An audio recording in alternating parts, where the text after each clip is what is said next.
अगर कोई नॉर्मल आदमी है तो भी पॉसिबल है कि कोई लिवर डिजीज है अंडरलाइंग, कुछ तो साइंस होते होंगे। Yes, you got it right. So SGPT, SGOT are the enzymes, any layman knows कि ये इसमें कुछ गड़बड़ है, that means आपका liver deranged है. Liver is very underappreciated organ. Nobody is worried about it. If your liver is deranged, itching of palms and soles, this is very common. और ये इसलिए होता है क्योंकि एक acid produce होता है underneath our skin. हाँ, तो ये 5 साइन अगर है तो you can be probably have a doubt कि कुछ तो चेकअप की जरूरत है, right? It can regenerate on its own. किसी फाइब्रोसिस का पेशेंट है, उसके 1/3 पोर्शन या उसका कुछ पोर्शन जो स्कार हो गया है, अगर हम उसे सर्जरी करके निकाल देते हैं तो बाकी का जो लिवर है that can also regenerate its own self. मैं हार्ट काट के नहीं डाल सकती आपके अंदर. लिवर तो जैसे अकाउंटेबिलिटी अकाउंटेंट का काम करता है, और सेकेंडली वो एक सप्लाई चेन भी है कि वहाँ पे सब चीज़ आती है, फिर उसको स्कैन करके जहाँ पे जितनी ज़रूरत है बॉडी में वो वैसे सप्लाई करता है, राइट? स्टडी हुआ है through Apollo hospital, around 58,000 people में से 33% had fatty liver. It's a big number. Yeah. या 4 लोगों को 10 में से हो रहा है, मतलब almost every family is having someone with a fatty liver. ऐसे होता है ये, मतलब डू गो टू जिम के साथ. जिम में जितने लोग हैं 10 में से कितने लोग प्रोटीन पाउडर लेते हैं? काफ़ी लेते होंगे. आई थिंक 10 में से 6-7 जन तो लेते होंगे. So see there are lot of people who don't even know कि हेल्थ के नाम पे जो वो कंज्यूम कर रहे हैं वो कैसे उन लोग को हार्म कर रहा है. कुछ साल पहले स्टडी की गई थी, protein powders were being scanned, only 3 of them were on the borderline of approval. Rest all was a marketing gimmick. जब हम छोटे थे हमारे टाइम पे वो कॉम्बिनेशन इस तरह से सर्व नहीं किया गया था, that pizza and cola. This cola which is added with sugar and this which is the inflammatory. And both somewhere coming and choking your liver. तो वो लिवर साइज में बड़ा हो जाता है इन शॉर्ट विथ, और ये आपको ब्लड रिपोर्ट नहीं बताएगा. An extreme version of fatty liver. अगर आपका लिवर हेल्दी है तो आपके कैंसर के चांसेस उतने ही कम है. अब जैसे कि आपने कॉफी में शुगर डाली, वो भी white sugar, which is a poison. Diabetes is not a disease of sugar. लेकिन मैं जूस को 2 तरीके से देखता हूँ. जूस अच्छा भी है और बुरा भी है. अगर आपको सॉफ्ट ड्रिंक पीने का मन होता है और आप जूस पी के काम चला लेते हो तो जूस तब तो अच्छा है, लेकिन अगर आपको फ्रूट खाना है और आप जूस पी रहे हो तो तब जूस बुरा है. बेसिकली उनका ये कहना होता है कि homeopathy is a scam. You prove me that allopathy से बेटर है होम्योपैथी या एट पार है. Side effects is the major thing where they don't have any answer. आप बोल रहे हैं नहीं I don't want to have this drugs, pain killers, क्योंकि मेरी किडनीज खराब हो जाएंगी. लिवर खराब नहीं होता है आपका. तो होम्योपैथी में कंट्रोल ट्रायल्स होते हैं. जो दवाई आप खाते हैं वो माइस पे पहले ट्रायल की जाती है और फिर ह्यूमंस पे, और हमारी दवाइयाँ सिर्फ ह्यूमन बीइंग पे ही ट्रायल की जाती है. Super foods for liver health number 1 पे if you say then it's coffee, but flax seeds, sunflower seeds, pumpkin seeds and sesame, तिल जिसे हम कहते हैं. Everybody is telling to eat flax seeds, but the real approach is जिस तरह से हम रहे हैं बरसों से वैसे ही हमें रहना है. इस पॉडकास्ट में हम बात कर रहे हैं डॉक्टर हर्षिनी जैन से. By profession, she is a homeopathy doctor, but she has specialized in liver health. Liver के बारे में important conversation है. There are some really important signs that your liver is dying or being damaged. So just ये podcast देखिए. Health के बारे में generally हम ज़्यादा एवरीडे बेसिस पे नहीं सोचते डिटेल में. सो ये podcast will be sort of an reminder to you कि liver health is a very important subject. सबसे इंपॉर्टेंट ऑर्गन है आपकी बॉडी का. So watch this podcast. It's a very informative podcast. You'll enjoy it.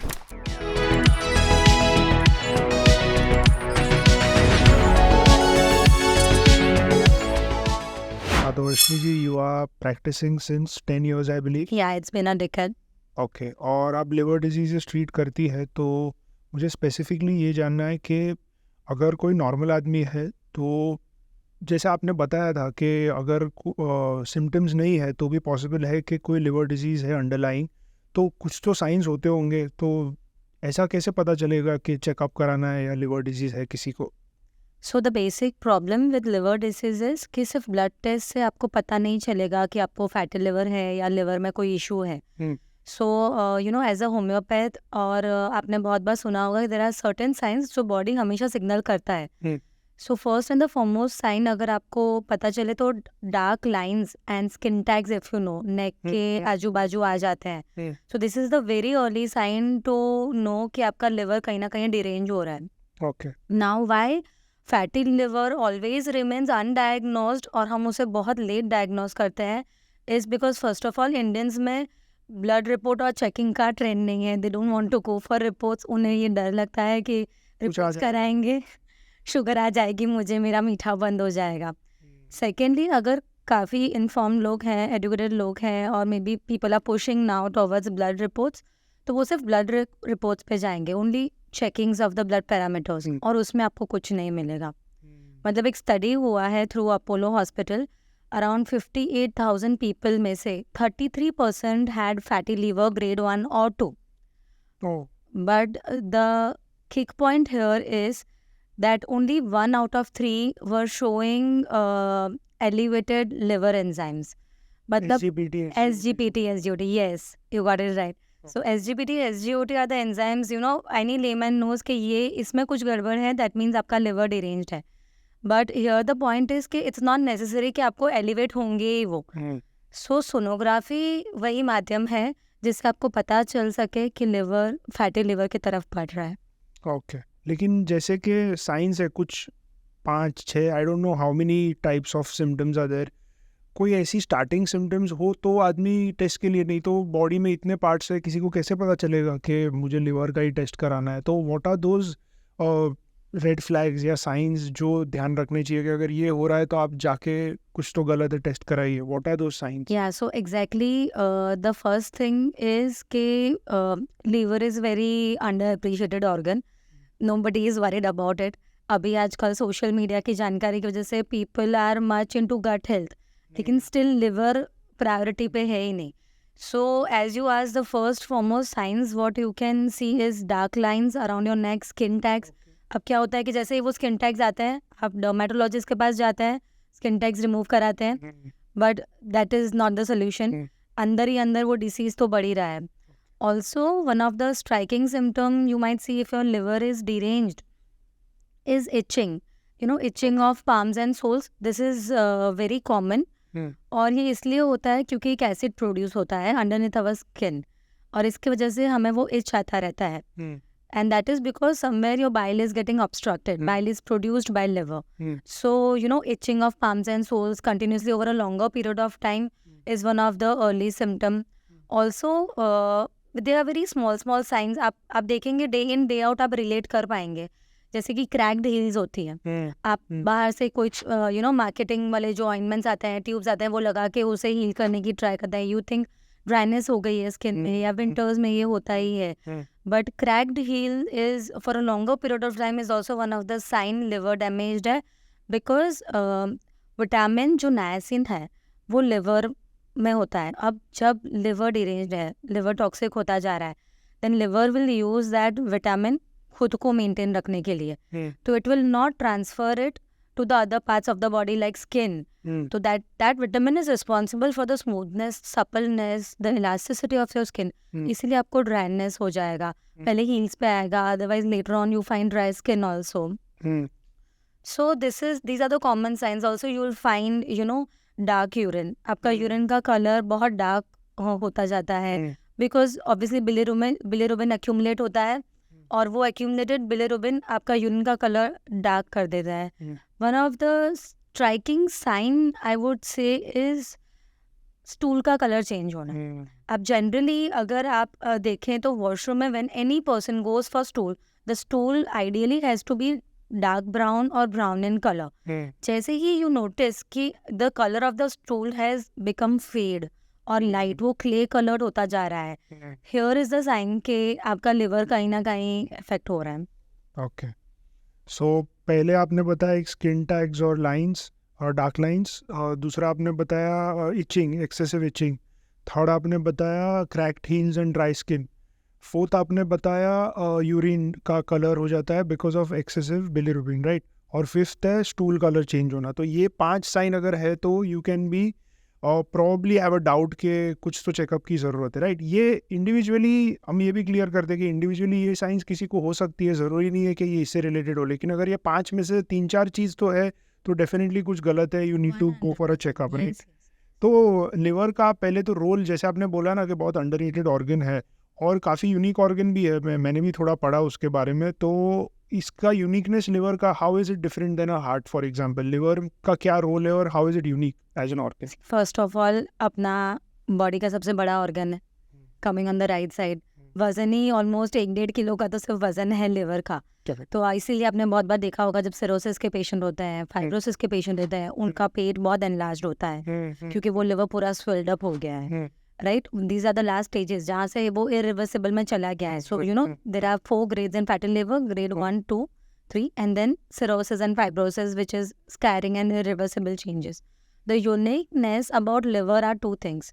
जैसे आप airport पे जाते हैं, you cross the security check, वो कैसे हर चीज़ स्क्रीनिंग में चेक करता है। तो आप जो भी खाते हैं ना वो आपके स्टमक में जाता है। अब stomach is only churning the food and it sends it to the liver. So liver is the person, liver is the organ who is responsible, किसको मैं कितना क्या दूंगा, इसको इतनी ज़रूरत है, इसको ये करना है, हार्मोन्स प्रोड्यूस करता है। सो लिवर जैसे कि इट इज़ द आपका अकाउंटेंट हो गया आपकी बॉडी का।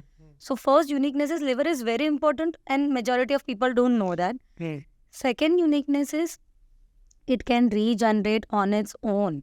अगर किसी फाइब्रोसिस का पेशेंट है, अच्छे से डायग्नोज हो गया है, उसके 1/3 पोर्शन या उसका कुछ पोर्शन जो स्कार हो गया है, अगर हम उसे सर्जरी करके निकाल देते हैं तो बाकी का जो लिवर है that can also regenerate its own self. मैं हार्ट काट के नहीं डाल सकती आपके अंदर।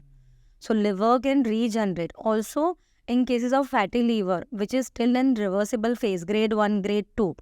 Okay, अगर आप अच्छा डाइट लेंगे, if you're taking good medicines and you are doing that changes in your lifestyle, automatically liver will start regenerating. This is true for any part of our body. आप थोड़ा सा हेल्थ कॉन्शियस हो जाएंगे, थोड़े से conscious हो जाएंगे even for your breathing और simple things, you will notice even your gut will start healing on its own because I think the body is very intelligent. जैसे अगर आपने सुना होगा कि स्किन प्रॉब्लम्स होते हैं, हम होम्योपैथी में ऐसा मानते हैं कि सोराइसिस के पेशेंट हैं हम क्योर करते हैं, एक्जिमा के पेशेंट हैं हम क्योर करते हैं, जहाँ पे the other school of medicine does not have a permanent cure.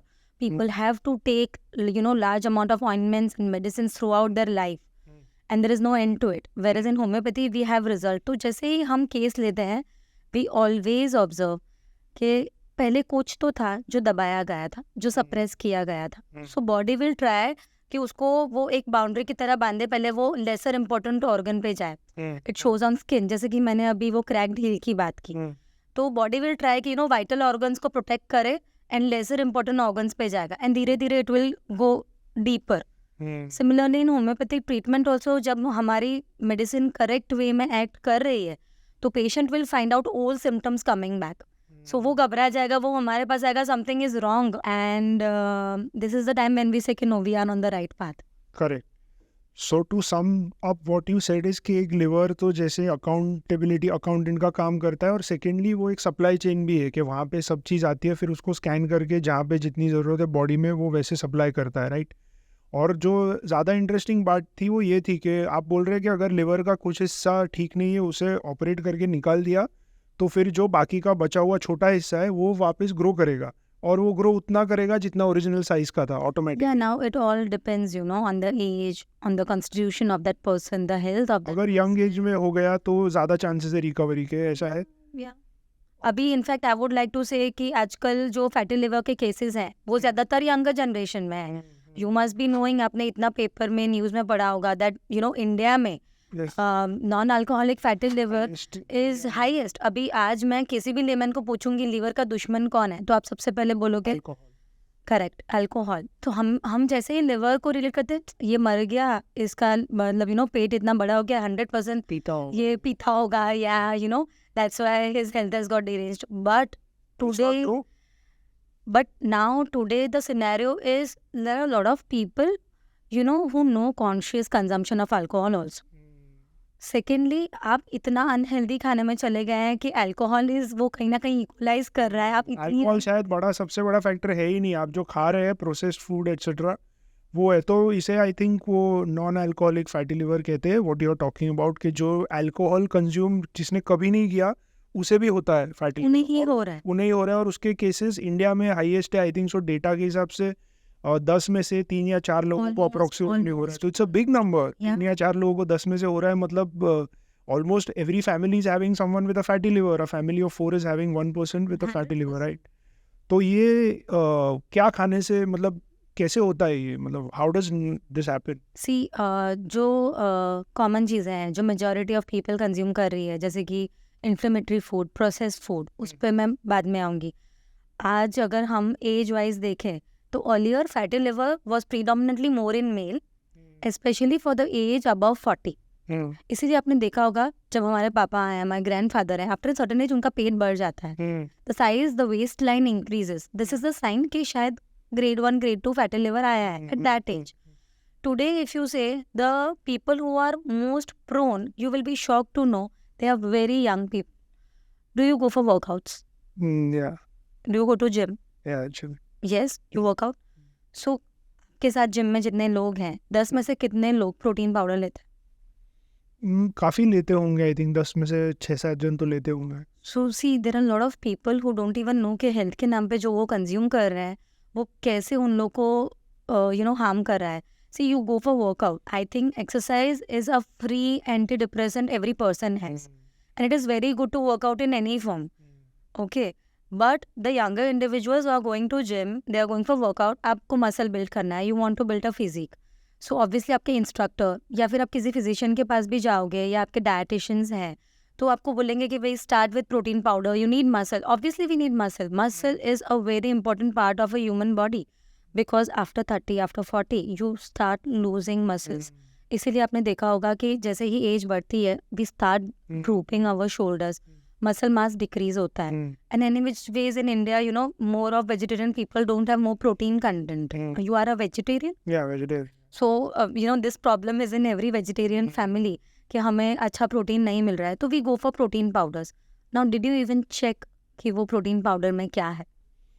I mean, I've checked, आप जो बॉक्स होता है usually the most you can do is आप उसके पीछे के इंग्रेडिएंट्स पढ़े और उसमें आपको कुछ नहीं समझ में आया तो आप गूगल पे चेक करें कि इंग्रेडिएंट अच्छा है या बुरा है, and you look at the brand के ओवरऑल ये ब्रांड अच्छा है कि नहीं। जैसे कि फॉर एग्जांपल आइसोप्योर है, it's one of the most popular protein brands, तो आप वो एक ट्रस्ट रख के लेते हैं। This is how most people would be doing it, जो चेक करते हैं भी है। अगर जो चेक नहीं करते वो तो शायद किसी को पूछ के वो चीज़ ले लेते होंगे। तो आई थिंक मैंने तो इतना देखा है कि I would check the ingredients and I would go with the brand and then I would trust it. That's what I would do.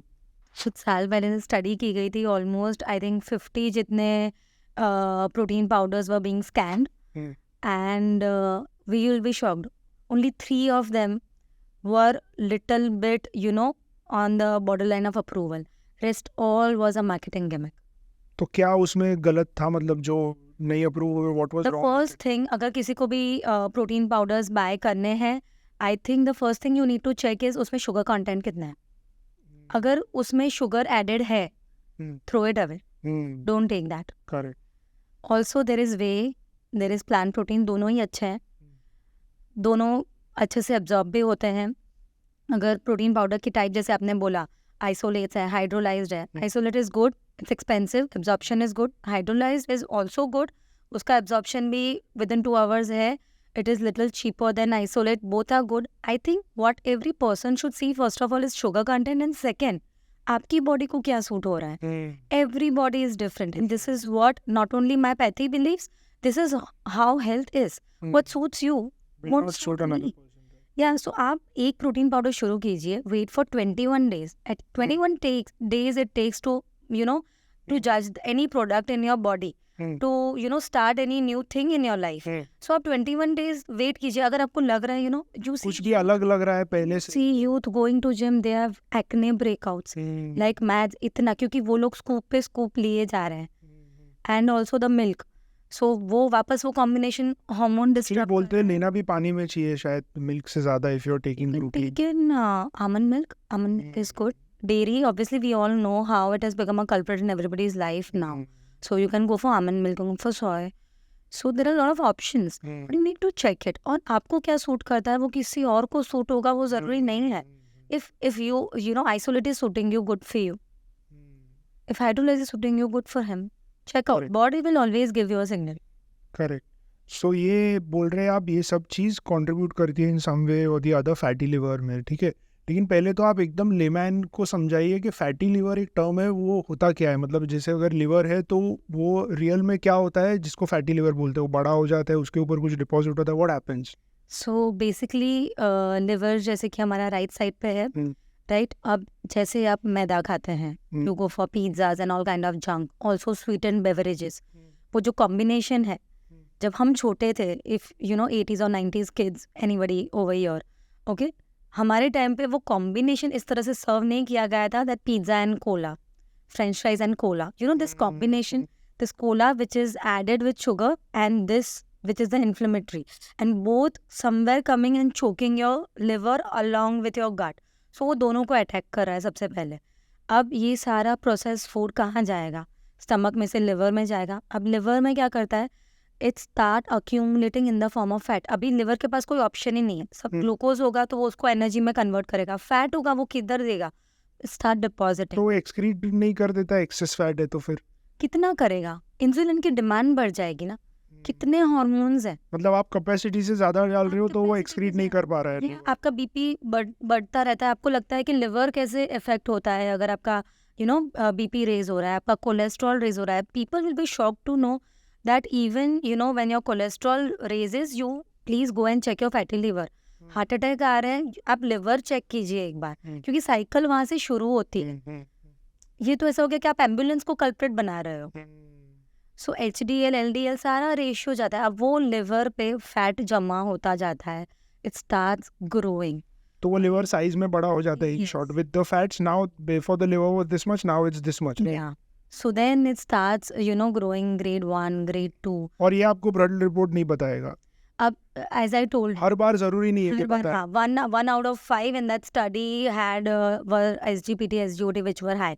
So sonography is the medium जिससे you can come to know कि आपको fatty liver है नहीं तो है। Sonography में liver का size जो है, अब लिवर का साइज भी तो सबका अलग अलग होता है, तो कैसे वो डिसाइड, मतलब वहाँ पे फैटी डिपॉजिट्स दिखेंगे? Yeah, they will write in the report that grade fatty 1, depo- okay, grade 1. fatty liver. तो Yeah, ग्रेड 1 ग्रेड 2 ये कैसे डिसाइड होता है? कुछ उसका पैरामीटर्स है कि yeah, इतना there अगर are है तो ये grade 1 parameters है। to know that also, when you'll go for, so I think at least in Indians now, अगर आप once in a year या once in a 6 months आप checking के लिए जाते हैं, there are a lot of health packages which are going on. Please make a point that you're going for a sonography, USG, abdomen and pelvis. This is very important for your health. You start scanning yourself at an early age, at an early pace of your disease, and you try to heal it naturally. Why do you even need medicines? Be it homeopathy or allopathy, anything. Correct. So ये grades कितने होते हैं fatty liver के? 4 होते हैं। Yes. तो मतलब first grade का जो पैरामीटर्स है तब तक फर्स्ट वैसे बढ़ के वो 3 2 3 4 तक जाता है, और फिर 4 को अगर पास कर जाता है, उससे ज़्यादा होता है तो वो फाइब्रोसिस में आ जाता है। और fibrosis is basically an extreme version of fatty liver. Is that what it is? ये खाली टर्म अलग है? It is irreversible.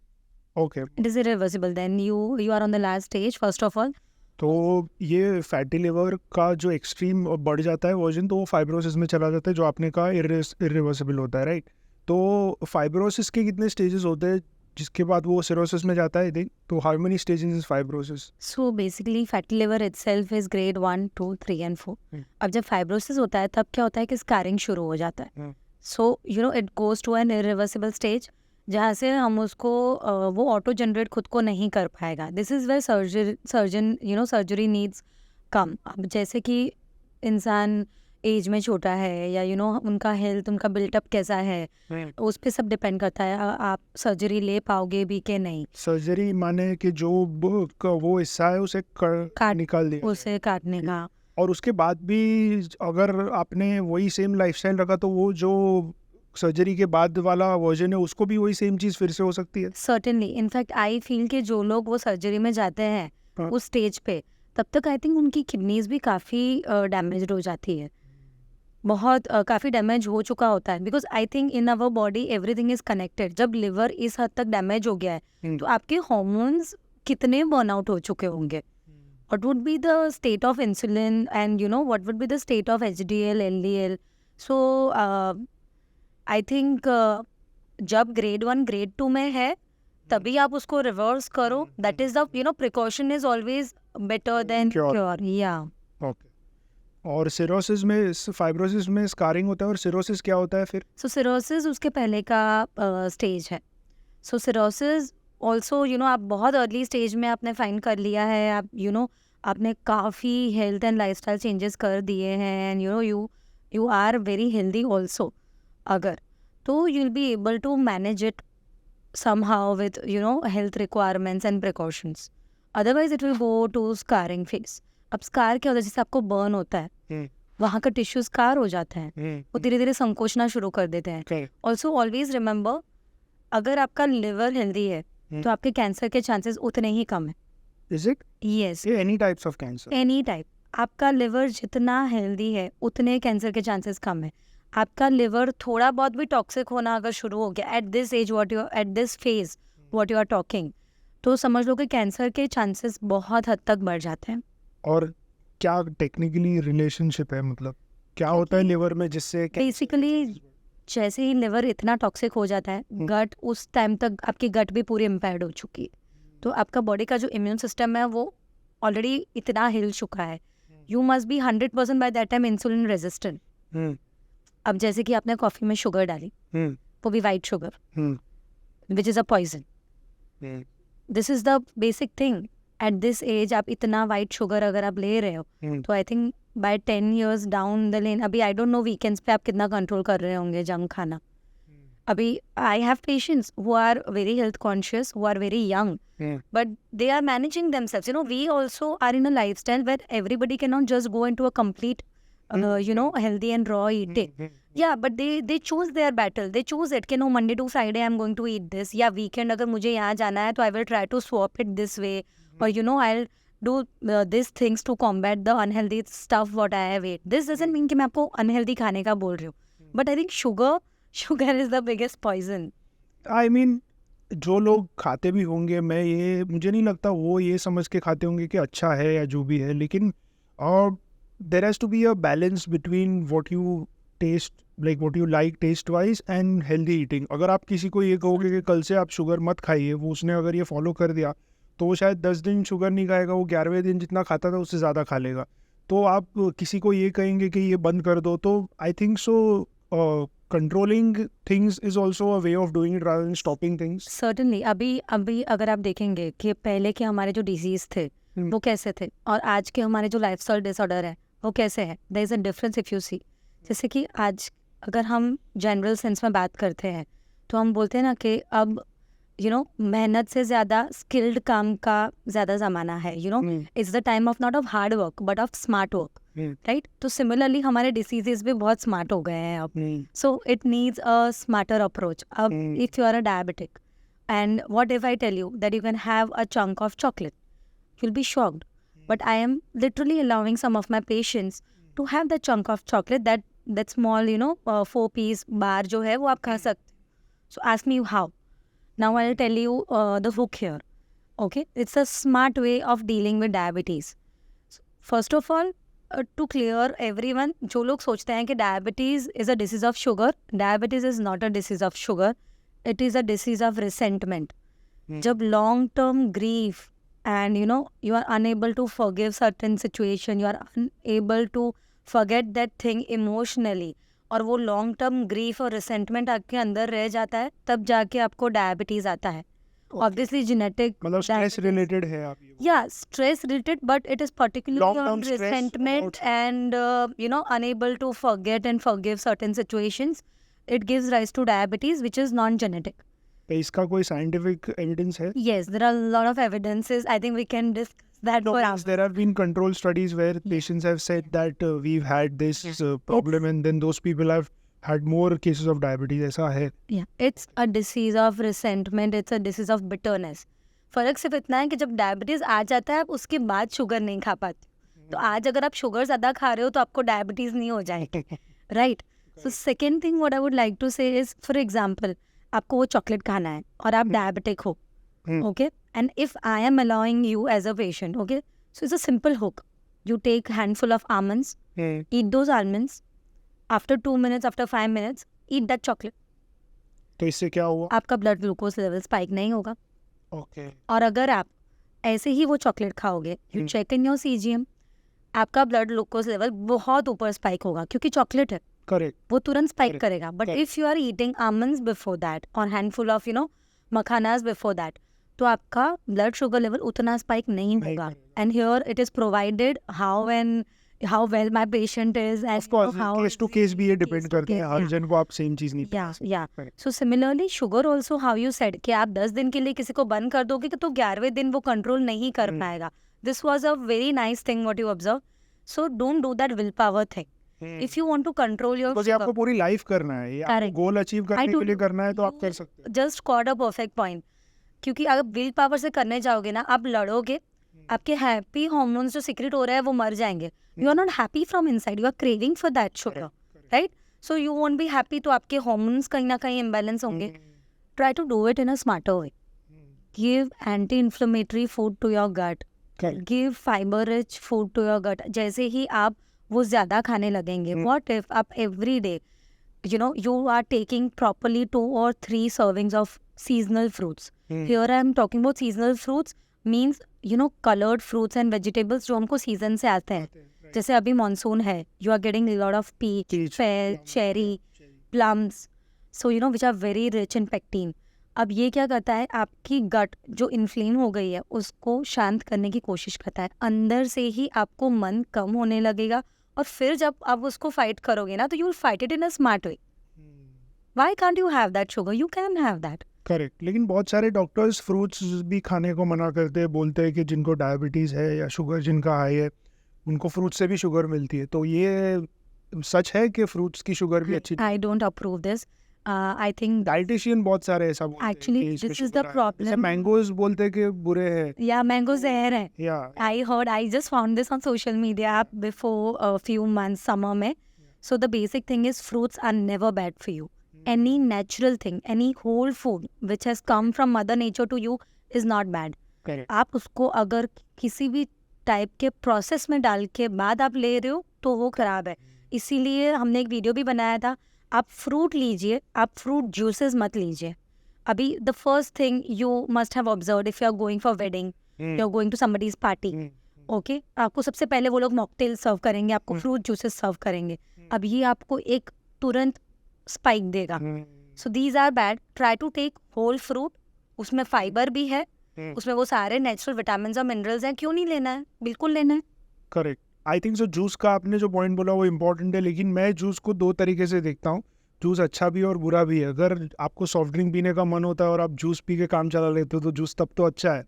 लेकिन अगर आपको फ्रूट खाना है और आप जूस पी रहे हो तो तब जूस बुरा है. सो आई थिंक जूस आप कम से कम कोको कोला या थम्स अप पीने से तो जूस बेटर होगा, कि दोनों सेम हो जाता है. This you're talking, when you are somewhere out, or you are ordering something in the restaurant, that I think it is just equal. It's nothing better or down. क्योंकि वो भी उसमें फिर दूसरे कैफीन वगैरह और सारी चीज़ें भी होती है सॉफ्ट ड्रिंक में, जो इसमें कम से कम सिर्फ शुगर तक लिमिटेड है. अभी इसमें क्या है, it's a very debatable topic. First of all, tinned juices हैं, फ्रेश जूसेस हैं. फ्रेश जूस की फ्रेश बात करते हैं. सो फ्रेश जूसेस की जब हम बात करते हैं तो आपको फाइबर चला जाएगा, but at least you are thinking कि वो फ्रूट जूसेस हैं. हाँ. ओके. सेकंड है कि आपका ग्लूकोज स्पाइक होगा. So comparatively if you are fighting your battle की कोला से तो बेटर ही है. Yeah, so this is how we have to fight our battle. Correct. You have to choose what smart way you can do. Completely खुद को restrict ना करो. Measured eating and smart eating is what is required, right? तो अब जो इसकी liver disease की हम बात कर रहे थे, इसकी जो ट्रीटमेंट है, तो अब इसमें एलोपैथी में भी बहुत सारी ट्रीटमेंट्स है आई थिंक सो, जो डॉक्टर्स ट्रीट करते हैं. और एक तो है कि होम्योपैथी भी जैसे आप कर रहे हैं. तो मुझे होम्योपैथी में ये आपका अप्रोच क्या होता है इसको ट्रीट करने का? एक शॉर्ट टर्म अप्रोच होता है, लॉन्ग टर्म टाइम फ्रेम्स क्या होते हैं? How do you do it? See, in homeopathy, first of all, we take one individual as a whole. So, for example, if you have fatty liver, if he has fatty liver, he is very lean, and he has fatty liver, he is very fit. Okay? So, सबके लिए दवाइयाँ अलग होंगी. सबका lifestyle, सबका as, gender matter करेगा. सबके mental symptoms भी बहुत मैटर करते हैं. तो आप उसकी केस हिस्ट्री वगैरह पूरी लेते पे? या आपको फैटी लिवर क्यों है, यू आर नॉन अल्कोहलिक, आपको फैटी लिवर है, बट आप इन्फ्लेमेटरी फूड इतना नहीं ले रहे, लेकिन आपने लॉन्ग टर्म स्ट्रेस लिया हुआ है, आपको बहुत लॉन्ग टर्म इमोशनल इंस्टेबिलिटी थी, जिससे आपको इंसुलिन रेजिस्टेंस हो गया. वो लीन है, वो थिन है, लेकिन उसको फैटी लिवर है क्योंकि वो पतला है, लेकिन उसने बहुत जंक खाया हुआ है. तो उसका केस अलग है. उसका केस अलग है. अगर किसी का अल्कोहलिक फैटी लिवर है, we have nux vomica, one of the finest remedy for alcoholic fatty liver. अभी आपका एकदम पहले अल्कोहल तो बंद करना है ना, अल्कोहल नहीं, क्योंकि वो ट्रीटमेंट करके अल्कोहल चालू रखे ऐसा तो नहीं बस होगा ना। आपको सभी चीजें बंद करनी है in this case. I think alcohol से लेके शुगर से लेके everything. So first thing is कि हर जन के लिए अलग दवाई होगी। सेकेंड, इमोशनल पेन हम बहुत अकाउंट में लेते हैं and we get those individual symptoms जिससे हर इंसान को एक अलग दवाई जाती है। Obviously there are few medicines with us, जैसे कि carica papaya, this one of our medicine mother tincture form में in cases of it's a liver tonic to detoxify liver. आपको लग रहा है कि आपका लिवर बहुत टॉक्सिक है, okay, so lot of homeopaths are giving that. आप ट्वाइस अ डे लीजिए, you know 10 drops, it's very good to detoxify your liver. We have fel tauri in cases जहाँ से थोड़ा बहुत रिवर्सिबल पॉसिबल है for cirrhosis, we can give fel tauri 3x and basically our medicines which are individualizing. आपको क्या symptoms है, आपको gastritis है साथ में क्योंकि आपका लिवर टॉक्सिक हो गया है, तो आपका स्टमक भी अपसेट होगा, आपकी गट भी अपसेट होगी, आपको कॉन्स्टिपेशन है, चलिडोनियम है, आपको दूसरी चीज़ें, हमारे पास हर मर्ज की दवा है हमारे पास। बट ऑब्वियसली इन सब के साथ दो मेन रूट चीज़ है वो है लाइफस्टाइल। आपको लाइफस्टाइल चेंजेस करनी ही पड़ेंगी। करेक्ट, वो लाइफस्टाइल का मुझे डिटेल में आना है उस पर, लेकिन पहले सिर्फ एक क्वेश्चन जो था कि आप होम्योपैथी का आई थिंक सो सबसे बड़ी चीज़ वही है कि आप एक कस्टमाइज अप्रोच कर सकते हैं कि आप पेशेंट के हिसाब से दवाई उसको कितनी देनी है और कौन सी देनी वो डिसाइड कर सकते हैं। On the other end of the spectrum homeopathy को एक एलोपैथी के जो डॉक्टर्स होते हैं, एक्सपर्ट्स होते हैं, उनसे एक बहुत बड़ा क्रिटिसिज्म भी झेलते हैं कि होम्योपैथी कुछ टेस्टेड नहीं है, प्रूवन नहीं है। बेसिकली उनका ये कहना होता है कि होम्योपैथी इज़ अ स्कैम। ये मैं बोल रहा हूँ जो एलोपैथी के फेवर की बात करते हैं कि होम्योपैथी एक स्कैम होता है। तो आप एक साइड ऑफ द स्पेक्ट्रम हो और वो दूसरे साइड ऑफ द स्पेक्ट्रम है। तो आप अगर एलोपैथी वाला आपके साथ कोई बैठा है और आपसे ये डिबेट कर रहा है कि you prove me that allopathy से बेटर है होम्योपैथी या एट पार है, तो आपका क्या, what is your reaction? I think our your counter? so I think our existence itself is the proof that we are working and our medicines are very, very potent and working. They are very powerful. The places where your journey is ending, it is where our journey starts. आप allergy के patient ले लीजिए। Allergy के patients जो हैं सुबह उठ के बेचारे चीखते रहते हैं। सीजन चेंज हुआ, दे स्टार्ट स्नीजिंग। आप स्किन डिसऑर्डर्स ले लीजिए, जहाँ क्रॉनिक डिसीजेज में उनका अप्रोच ख़त्म होता है वहाँ हमारा अप्रोच शुरू होता है। And homeopathy has successfully treated chronic diseases and also lifestyle diseases. Second thing which lot of people don't know, they think that homeopathy cannot work for acute disorders. No, I have pediatric patient with me जिनको बुखार आते हैं and today the educated mother, the informed parents are not going to them. They are coming to us. We are giving them dilutions, we are giving them medicines. hourly basis पे आप पानी में dissolve करके लीजिए, बच्चे का बुखार भी उतर रहा है. सो इन acute also हमारा एफिकेसी है. whether it is chronic, तो chronic में आपका तो काम ही नहीं हो रहा है. You are तो not able to work beyond that. Second thing, what about the side effects? आप जितनी पैरासिटामॉल्स गटक रहे हैं सबको सिर्फ किडनी दिखाई देती है. जैसे हम बोलते हैं लिवर के बारे में कोई बात नहीं कर रहा है. आप बोल रहे हैं नहीं I don't want to have this drugs, pain killers, क्योंकि मेरी किडनीज खराब हो जाएंगी. लिवर खराब नहीं होता है आपका, सिर्फ किडनीज ही खराब हो रही है. So I think side effects is the major thing where they don't have any answer to this. लेकिन वो ये कहना है कि कंट्रोल ट्रायल्स का कॉन्सेप्ट होता है एलोपैथी में कि आप 100 लोगों पे करें, फिर 500. पहले तो माउस से आई थिंक सो चालू होता है उनका ट्रायल कि first they try it on mice and then they true it on humans and then it goes on a larger scale, 10,000 लोगों पे, 1 लाख लोगों पे, वैसा. तो होम्योपैथी में कंट्रोल ट्रायल्स होते हैं क्योंकि ये तो certainly our medicines are being proven, there is proving going on, but here also I will tell you that जो दवाई आप खाते हैं वो माइस पे पहले ट्रायल की जाती है और फिर ह्यूमंस पे, और हमारी दवाइयाँ सिर्फ ह्यूमन बींग पे ही ट्रायल की जाती है क्योंकि वो ह्यूमन बींग्स के लिए है. करेक्ट. लेकिन मैं ये पूछ रहा था कि जैसे आप कस्टमाइज करते हैं, अब एलोपैथी में क्या है कि ये अच्छा भी आप इसको ले सकते हैं, बुरा भी बोल सकते हैं. कि जैसे मैं अगर कल जाके क्रोसिन खरीदता हूँ तो उसके अंदर ये है, इतना पैरासीटामोल है, वो across the country her time पे मैं जब भी लूँगा तो ये इतना ही है. तो जो भी साइड इफ़ेक्ट्स है या नहीं है वो चेंज नहीं होते क्योंकि उसका कंटेंट सेम रहता है. होम्योपैथी में आप जैसे ट्वीक, आपका ट्रायल होता है इतने परसेंटेज ऑफ दिस इंग्रेडिएंट्स है और आप पेशेंट को ज़्यादा ज़रूरत है तो आप वो बढ़ा देते हैं, तो उसका तो ट्रायल नहीं हुआ होता ना. इट इज़ लाइक डोजेज होता है. जैसे आप क्रोसिन का भी डोजेज होता है, मेफ्टाल है डोजेज है, डोलो है डोजेज है, हर चीज़ का एक डोज होता है.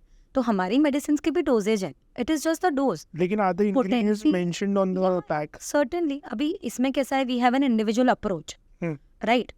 सो आपको जो मैं मेडिसिन दे रही हूँ वो मुझे पता है, but there are lot of products available in homeopathy which have very good effects also. There are liver tonics जो ब्रांडेड आइटम है, जैसे कि आपने देखा होगा हेयर फॉल के लिए होम्योपैथी बहुत फेमस है for certain hair products, right? बहुत सारे ऐसे ब्रांड्स हैं, ह्यूज ब्रांड्स हैं, ओके, जिनके बहुत सक्सेसफुल प्रोडक्ट्स हैं, उस पर नाम भी लिखे हुए होते हैं। अभी मुझे लगता है कि आर्निका एक ऐसा नाम है जो हर एक घर में फेमस है। आपको कोई भी टाइप की इंजरी हुई है तो आप आर्निका ऑइंटमेंट, आर्निका क्या ड्रॉप्स, आप freely people are buying, so you know what are the contents in that I mean, if whatever I'm buying from the chemist, I know the contents, but I'm saying कि when I come to you and you prescribe me something, then homeopathy में लोगों को ये भी समझना है कि it is a very trust based approach. आपको डॉक्टर में जेन्युइन ट्रस्ट दिखता है, क्योंकि why I am saying this, क्योंकि बहुत सारे ऐसे भी डॉक्टर्स हैं जो जैसे हर जगह पे होते हैं कि जो प्रोफेशन का नाम खराब कर दे। तो जैसे होम्योपैथ में भी, एलोपैथी में भी है, लेकिन होम्योपैथ क्योंकि इतनी बड़ी एक एलोपैथी के साथ कम्पीट करती है तो वो केसेस हाईलाइट होते हैं कि ये डॉक्टर ने ये स्कैम किया, वो स्कैम किया।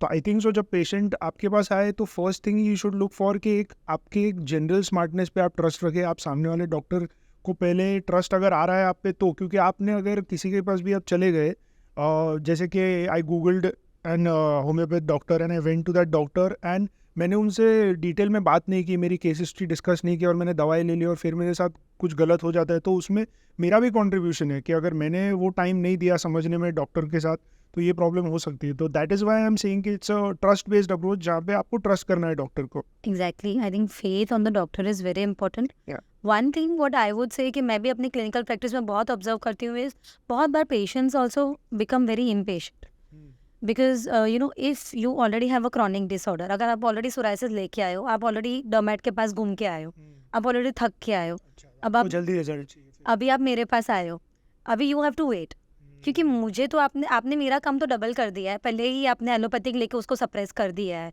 सो I am here looking out for the other underlying disorders also along with the psoriasis. It takes time. Many times homeopathic doctors do feel this, that when we are trying to treat them faithfully on our natural way of cure, patient lose हो जाता है, उसमें वो patience नहीं रहती है कि वो सस्टेन करे। But we have today in this world of Google and educated people, even you must be shocked to know there are a lot of old aged people who don't know, but they have trust on us, they do come.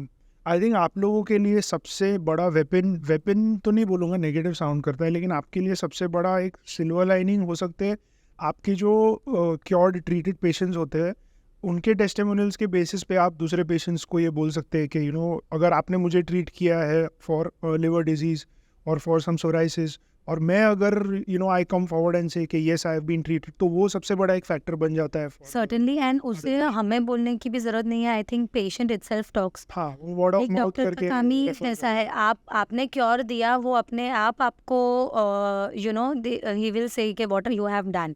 So I think any homeopath doesn't need to prove anything.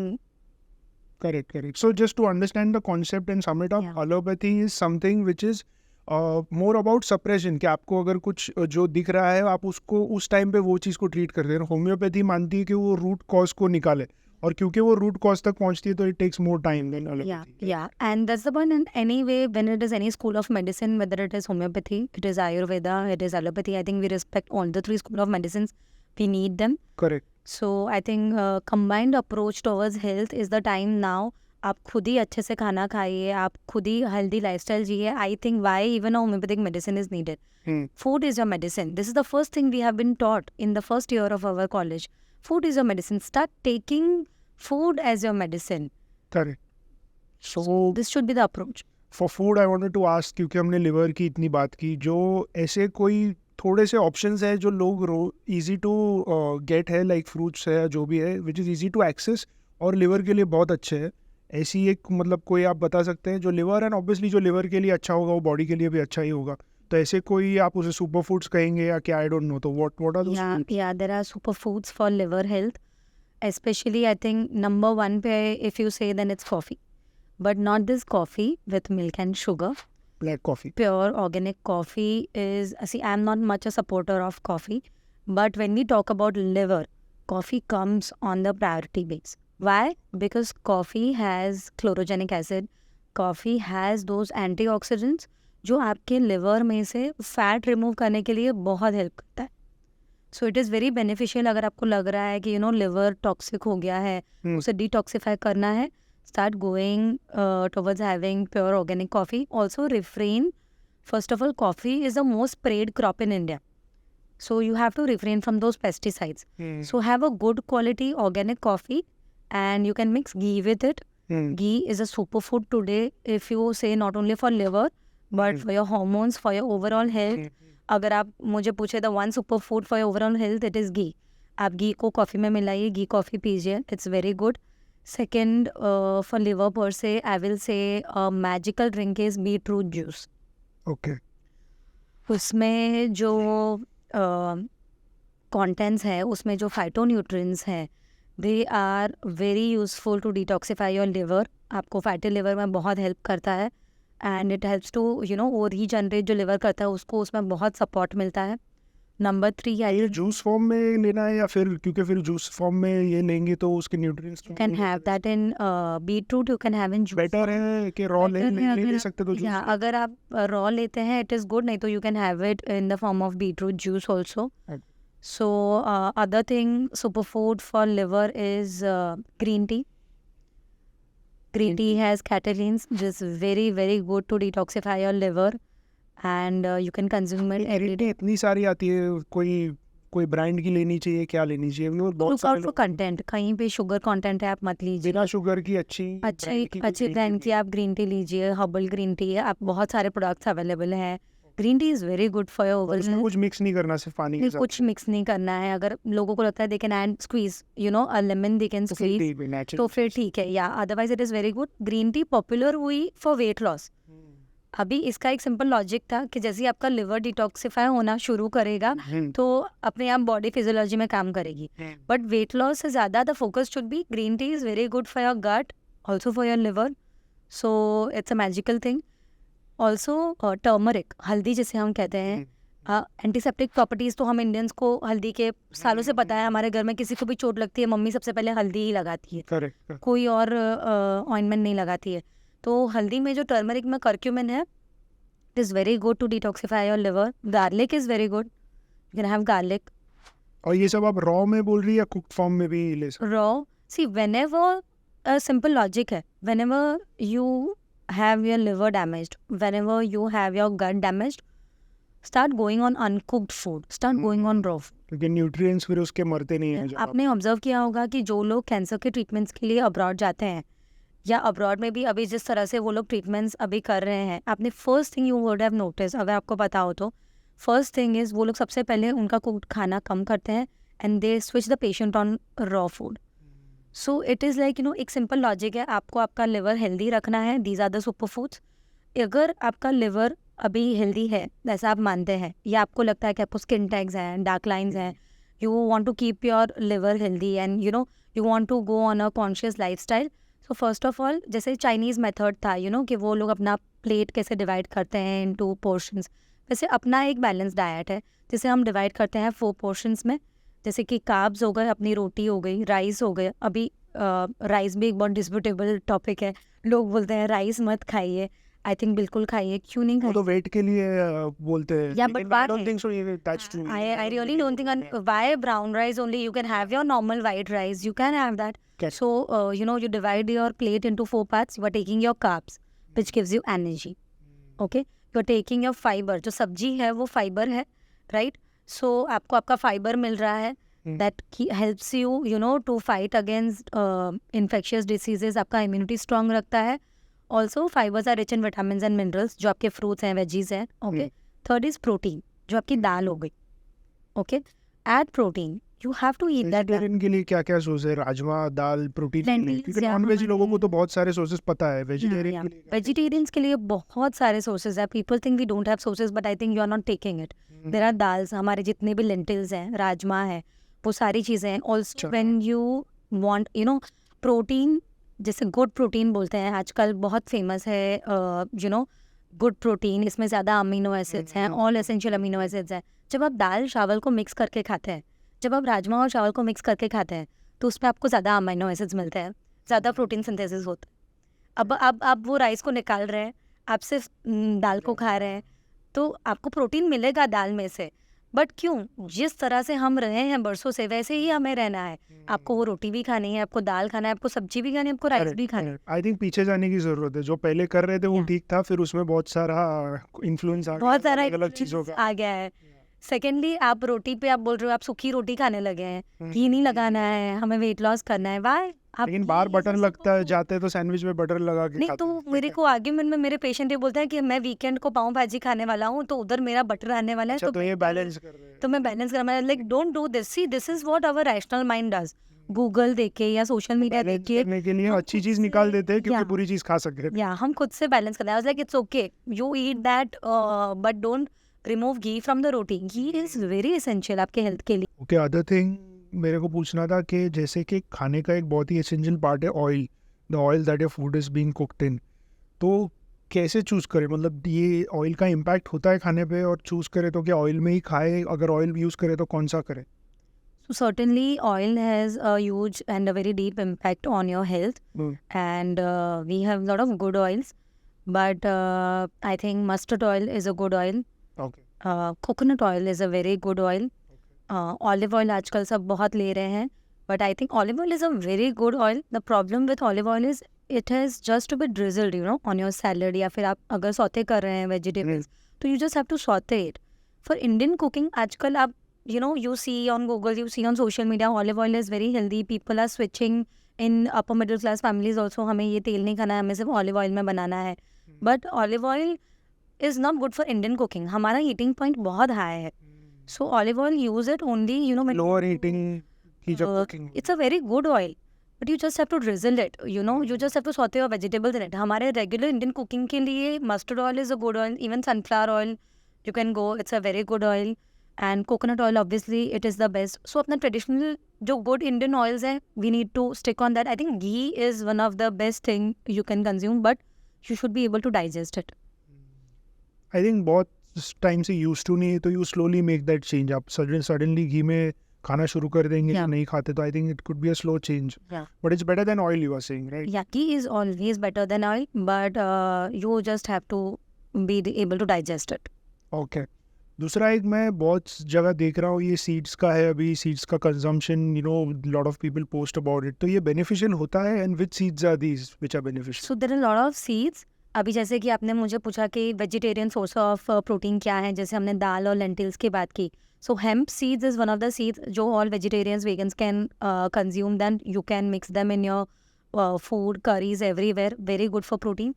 The main 4 basic seeds जो आजकल सब उसी के बारे में बात कर रहे हैं are flax seeds, sunflower seeds, pumpkin seeds and sesame, तिल जिसे हम कहते हैं.